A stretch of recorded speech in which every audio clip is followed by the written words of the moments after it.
और इतना जन समर्थन देखने से क्या कहेंगे, किस तरह का चुनाव होने वाला है? पहले तो आप लोगों को बहुत बहुत धन्यवाद कि जो आपने हमारे नेता तेजस्वी प्रसाद यादव जी का घोषणा को सुना और जनता एवं जनप्रतिनिधियों के बीच आप जो पहुंचाने का कार्य किया, इसके लिए बहुत बहुत मीडिया के सभी बंधुओं को बहुत बहुत धन्यवाद।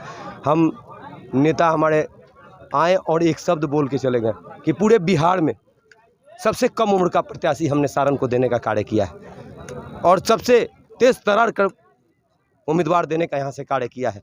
तो ये उम्मीदवार नेता बन के नहीं, इस सारण का बेटा बन के इस लड़ाई को लड़ रहा है।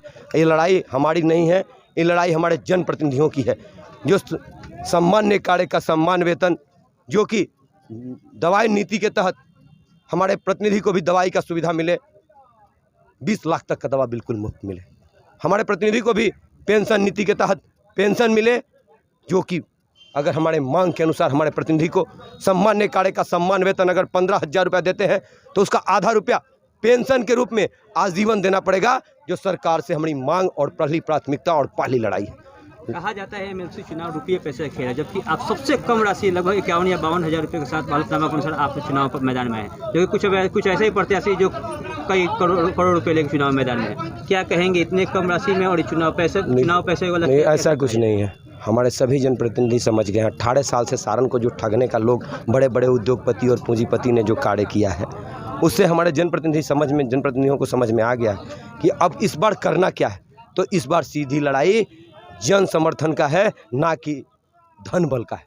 धन बल निश्चित रूप में हारेगा और जन बल निश्चित रूप में जीत के और सदन में जाएगा तो सारण का गौरव बढ़ाने का कार्य करेगा और सारण का मान सम्मान बढ़ाने का कार्य करेगा, प्रतिनिधियों का मान सम्मान बढ़ाने का काम करेगा। इस चुनाव में आप अपनी लड़ाई किसके साथ मानते हैं? हमारी तो लड़ाई ही नहीं है, हम तो किसी के साथ लड़िए नहीं रहे हैं। प्रतिनिधि हमारे डर से प्रत्याशी तक बदल दिया जाता है, तो हम किससे लड़ें?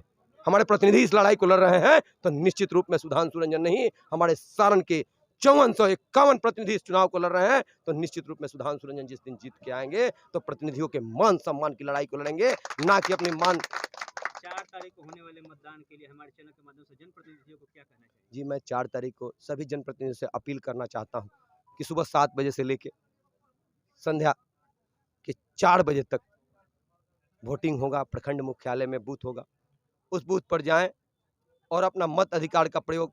सुधांशु रंजन का नाम क्रमांक संख्या 2 पर है, और नाम को देखें, नाम के बगल में एक स्टिकर साइज का सुधांशु रंजन का फोटो लगा रहेगा, फोटो के बगल